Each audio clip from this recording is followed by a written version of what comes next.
His objectives are to deliver a humorous or inspirational speech. I'm sorry, inspirational. Can you read my own handwriting? What was that word that inspirational speech, thank you. His time is 5 to 7 minutes. The title of his speech is his vacation. Kelly Smith.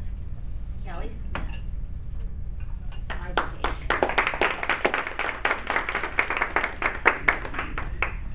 Fellow Toastmasters, Linda, welcome. I've been married almost 25 years this year, come November, and my wife has wanted to go to Mount Rushmore since almost the time we first got married. So we tried several times to go. Disaster occurred every time, and we've never made it. Finally, this January, I told my wife, we are going to Mount Rushmore no matter what this year. So we set it up, planned, saved our money, got ready to go. Told my father-in-law what we were doing. We were going to take the van and the truck, and we're going to camp. We're going to Yellowstone, Mount Rushmore, and he goes, no way, you're not doing it that way. You're going to rent a car so you can all be together. I just had it all planned. We didn't know what we wanted to do. So he paid for us to rent a giant Yukon XL thing, driving that all the way up to Mount Rushmore. It was nice being together, but it was amazingly too small. So we had to put this big luggage thing on top of the Yukon in a big vinyl bag that I'd made. And I roped it all down. We're driving across the Nevada desert. Our first day we were planning to drive all the way to Jackson, Wyoming. Figured it would be the worst day, the longest. We'll just start off really long.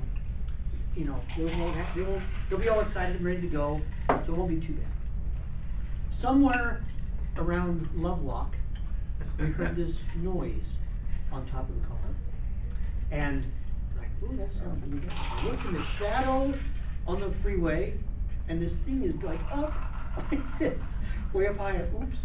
So we pulled off at Humboldt and had to retie this all down. But I'm looking there and thinking, something's missing from in here. I wonder what it is. Oh, I couldn't figure out what it was. So, not realizing what it was, we just tied it down. We really tied it down this time. Made it all the way to Jackson. Got to bed that night, late that night. Woke up in the morning. I undid everything. And lo and behold, what was missing? My duffel bag full of my underwear and socks. So if you're driving across the Nevada desert, somewhere between Fernley and Humboldt, please look on the right side of the road. Look for a little blue Britannia duffel bag with red stripes on it. Please try to find that for me. I would really like that bag. Jackson was beautiful. We had a great time there. We went whitewater rafting down the Snake River. My kids had never been whitewater rafting. It was a great time. It was about a 3-hour trip. You know, water splashing up over the top of us. We had a great time. I've got it on video. It'll soon be on YouTube if you all enjoy. We went to Coulter Bay, which is near Grand Tetons, and it was gorgeous. Talk about beautiful scenery. You know, just fantastic. Spent the day there. The next day we went to Yellowstone and toured and got to see all the geysers and things, and it was wonderful.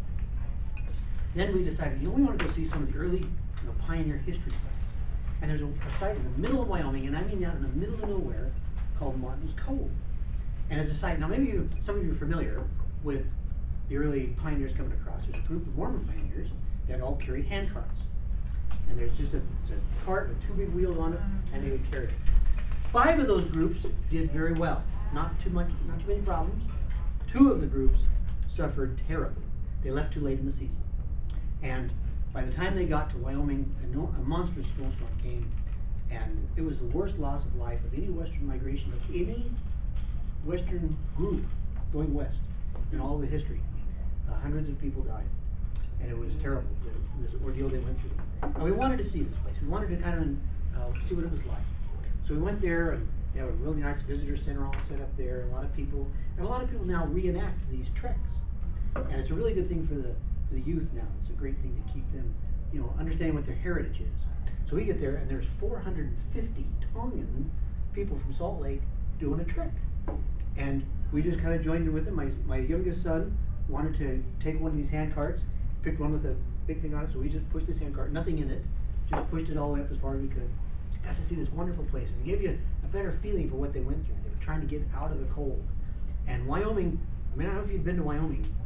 It should be windy-oming. That's what it should be called. It's just like constant wind. And I asked the lady, is it like wind like all the time here? Well, yes, fortunately, because when it isn't, it's Mosquitoville. Oh.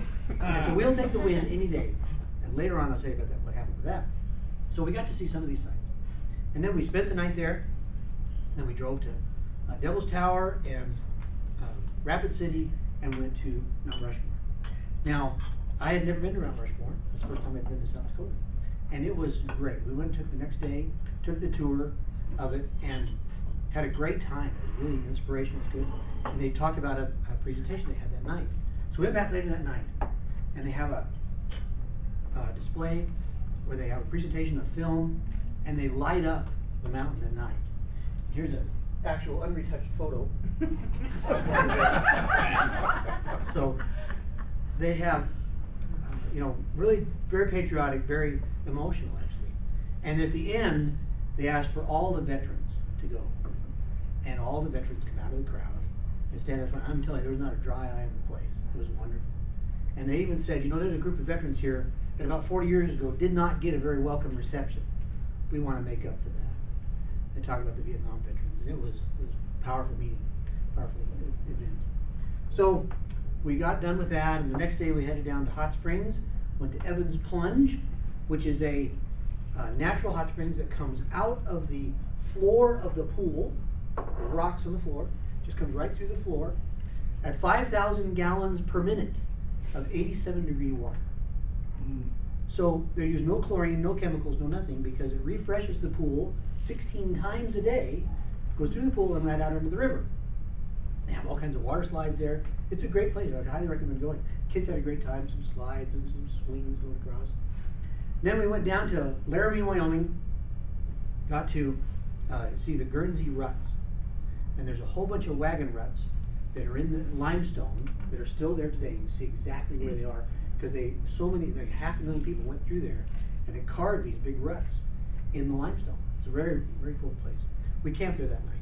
We woke up the next morning and started packing up the truck. And oh my gosh, it wasn't windy. The mosquitoes came out in mass. Just the whole time you just squat your face like this. It was terrible. Finally I told the kids, all right, let's just quickly strap this down. We'll go drive somewhere else and try to figure out how to get this tied up. So we got going someplace else, got to the end, we got out, oh, they're gone. We started trapping it down. It was 33 seconds later. Whoosh, they showed up. They found us.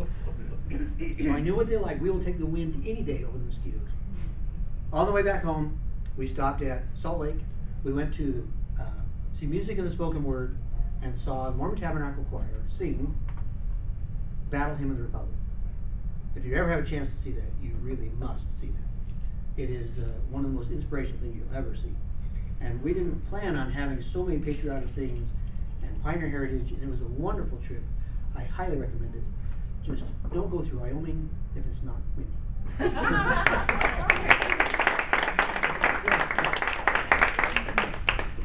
Our second speaker is Brett Patton.